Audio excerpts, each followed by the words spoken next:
But even though even though Giola and Gascoigne.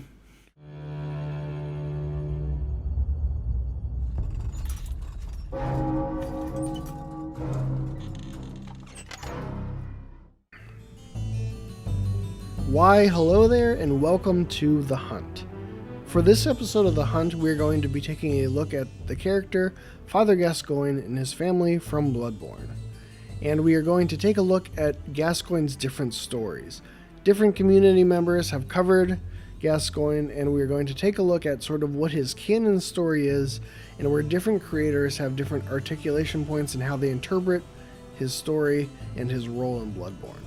Let's get into it. So the basic story of Father Gascoigne is that Father Gascoigne came from a foreign land where he held the title of father and whatever his local religion was. But when he came to Yharnam, it was essentially the role of a cleric, and he joined the Church Hunters. And shortly after joining the Church Hunters, he partners up with Henrik. And after a while of serving as a hunter in the church, Gascoigne leaves the church as a hunter, likely because he met Viola and started a family. Even though Gascoigne and Viola started a family, the hunt was not over, and at this time, Yharnam was enlisting citizens as hunters, and Gascoigne continued to go out on hunts. Gascoigne suffered forgetting his family at times, and the way Gascoigne's family dealt with that is by playing a music box for him and helping him to remember them. On the night of the hunt in the story of Bloodborne, Gascoigne goes out on the hunt, but does not come back. Viola goes out after him, worried about him, but she forgets the music box in her haste. Viola finds Gascoigne in the tomb of Erden, but he does not recognize her, and without the music box to help remember, Gascoigne slaughters her, thinking her another beast. On this same night, Gascoigne's youngest daughter gives the player the music box and asks them to look for her mother and father. The player goes and can use the music box in the fight with Gascoigne to temporarily stun him, but the player finds that Viola has been murdered in the tomb of Erden. If the player gives Gascoigne's youngest daughter the jeweled brooch that you can find on her, you can either send her to Erden Chapel or to Yusefka's clinic. If the player sends her to Yusefka's clinic, the imposter Yusefka experiments on her, but if he sends her to Erden Chapel, on the way there, in the sewers below Yharnam, Gascoigne's youngest daughter is eaten by a man-eater boar. If she is eaten by a boar, you can speak with her older sister upon visiting the Gascoigne residence in Yharnam, and she's returned home. You can tell the older sister that her younger sister is dead, and then you will later find the older sister found off of a drop near their home, also dead.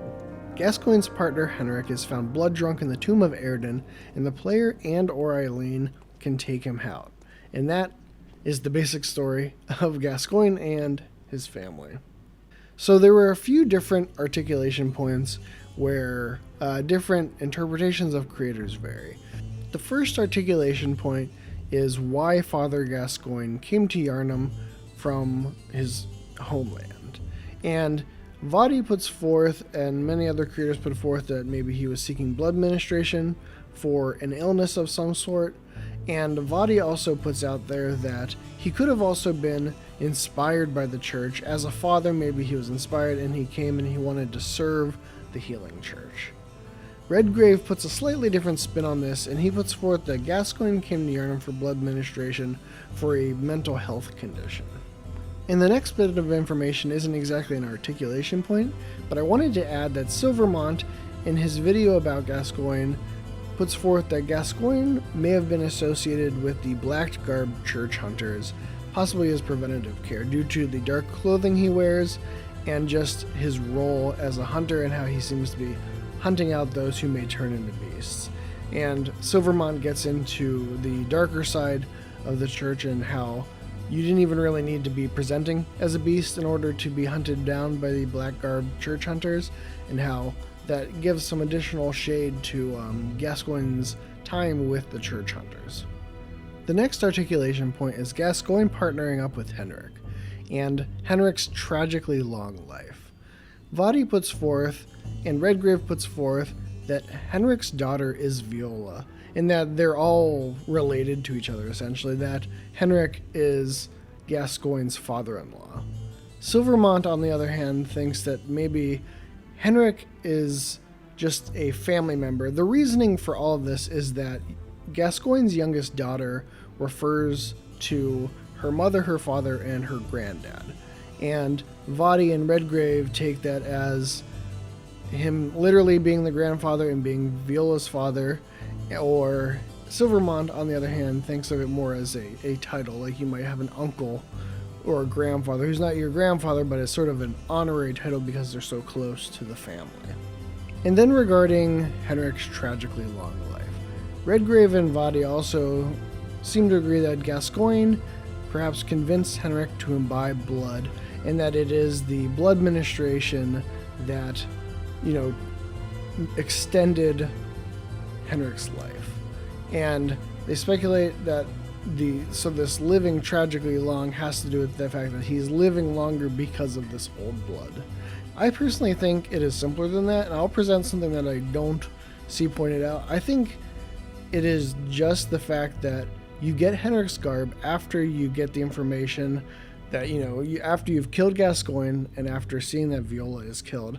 And I think it is tragic because Henrik has then outlived his daughter and his son-in-law / his hunting partner. And I think the tragedy there is that if he did not meet Gascoigne, likely none of this had happened. So that is why, in this case, I believe that Gascoigne is sort of the articulation point for Henrik's tragically long life, is that it is Gascoigne's transformation and his blood drunkenness, and then subsequently murdering Viola and then being murdered by the player, that leads to the tragedy as, the last remaining member of his family and being the oldest. And then we have Gascoigne suffering and forgetting his family at times. Most interpretations attribute this to Gascoigne imbibing the old blood and slowly degrading into a beast and succumbing to blood drunkenness. But on the other hand, Redgrave speculates that Gascoigne's mental state was why he came to Yharnam, and perhaps it was these moments of insanity that he would forget about his family, that this was an existing condition that occurred before, and this was something the blood could not cure him of. And the next point I want to put out there is not an articulation point, but just an interesting sort of note to go along with this, and that is the giant man-eater boar. And I wanted to just point out that the youngest daughter being eaten by the man-eater boar is based off of sort of a Victorian London urban myth where people believe that there were feral hogs roaming the sewers of London and eating people. And this is at a time when there was apparently whole industries of going through the sewers and doing things. And there was this urban myth that farther out in the country, some pig escaped a farm and got into the sewer, and then, she had babies and raised those babies in the sewer, and because they were eating all this nasty stuff, they became huge and they got a taste for human flesh and they went around eating people. Now, I'm not sure how much this is based in reality, but it was a somewhat popular urban myth at the time, and is likely what the man-eater boar is being based off of, which is just a fun fact. My next point and final point about Gascoigne's story that has some different articulation points has to do with the older sister and her reasoning and what happens to this older sister. Many think that the older sister dies because she may have jumped off the ledge next to the Gascoigne residence due to her grief. Dave Control asserts that maybe the older daughter is affected by the blood moon and she goes insane and runs out of the house and either falls off the ledge or she goes down there and she is murdered by a brick troll. Either way, she is just compelled out of the house because of the blood moon, basically making her go insane. And Silvermont brings up the fact that there is an alternate theory that the older sister is not actually Gascoigne's daughter and that she's something of an imposter. And this is based on the fact that the younger daughter doesn't mention a sister in any dialogue. She mentions her mother, father, granddad, but not a sister. And she has some sort of weird lines about coveting the ribbon that you give to her that is from her younger sister, and the idea that she just really wanted this ribbon, so she was just hiding out.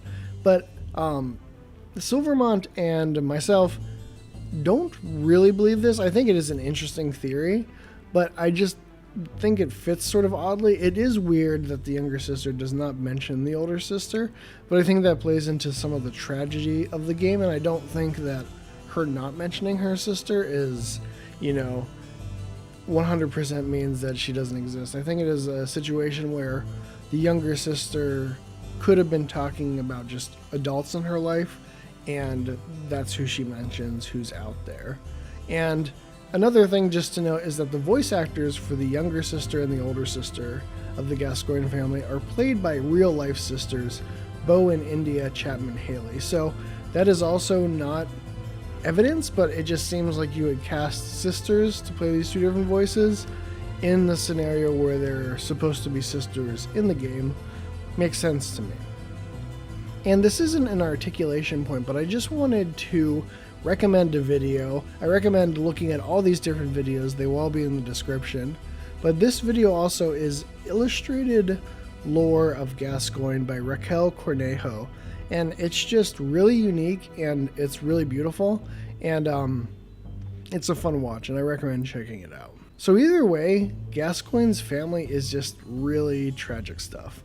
And to me, the Gascoigne family shows the human cost of pursuing enlightenment and transcendence, and the abuses and dehumanization that the Healing Church and the power structure of Yharnam implements in trying to become more than human.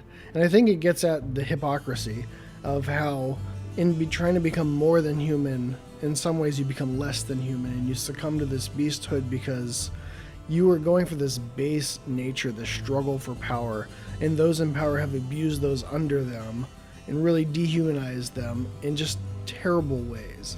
And I think between this and Old Yharnam, they really front load the story with these more personal tales about the effects of ordinary citizens in Yharnam and the price they paid for the Healing Church and others for this pursuit of transcendence. Because the Healing Church gives citizens of Yharnam this dangerous blood and then enlists them to hunt down the beasts that result from their experiments, and then the hunters get blood drunk, and this is all just to see if they can transcend.